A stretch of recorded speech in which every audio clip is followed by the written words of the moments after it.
अब वो बहुजन समाज है जो चक्की खुद बनाता और तुम्हें उसमें पीस सकता है। तो ये जो दलित समाज है, जो हमारा बहुजन समाज है, ये आज इसमें ताकत संविधान ने इस कदर फूंक दी है कि बस जरूरत है इसको जागने की, इसको ये एहसास होने की कि तुम्हारा रास्ता मंदिरों का नहीं, तुम्हारा रास्ता यूनिवर्सिटी और कॉलेजों का है। और वो रास्ता दिखाने का काम इस बहुजन समाज की बेटियां कर सकती हैं। उनकी बेटियां तो राम राज ला रही है जिसमें महिला को सती होना सिखाया गया, तुम्हारी बेटी स्कूल और कॉलेज दिखा रही है। यही अंतर है उनकी बेटियों में और तुम्हारी बेटियों में, यही अंतर है उनमें और हम में।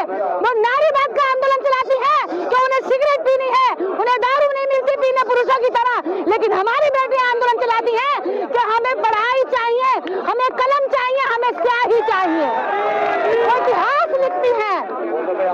और बाबा साहब डॉक्टर अम्बेडकर ने अगर इस देश के अंदर, इस देश में उन दबे पिसे कुचले लोगों को बराबरी में ला दिया तो यही बाबा साहब अम्बेडकर का दोष है, वरना आदमी बहुत बढ़िया थे।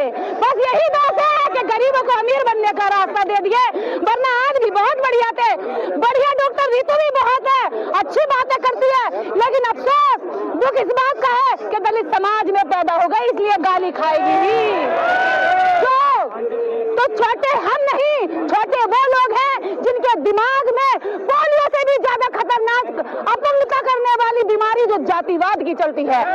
और जो जो जातिवाद करेगा उसको टाइम टाइम पर पोलियो के जैसी खुराक हम अम्बेडकरवादी पिलाते रहेंगे, चाहे सड़क पे हो या चाहे संसद में हो।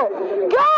क्योंकि इस देश के अंदर हमेशा से उनको यह लगता है कि हमारे लोग चाहे नौकरियों में बैठे हैं, चाहे सड़कों पे बैठे हैं, चाहे खेतों में काम कर रहे हैं, चाहे दफ्तरों में काम कर रहे हैं, आसान शिकार है।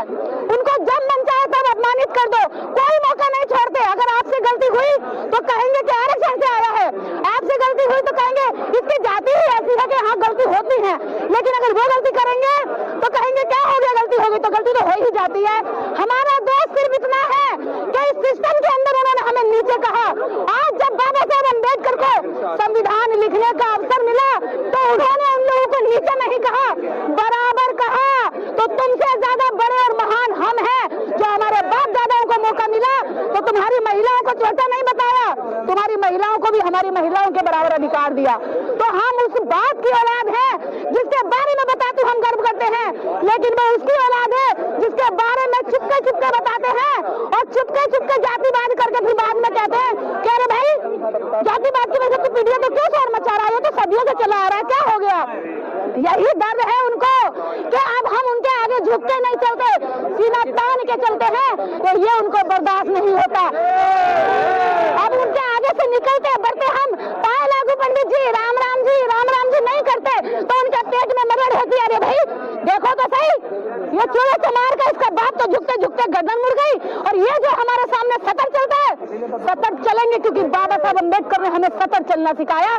तुम्हारा बाप जब लंगोटा पहन के घूमता था तो हमारा बाप कोट और सूट बूट पहन के घूमता था।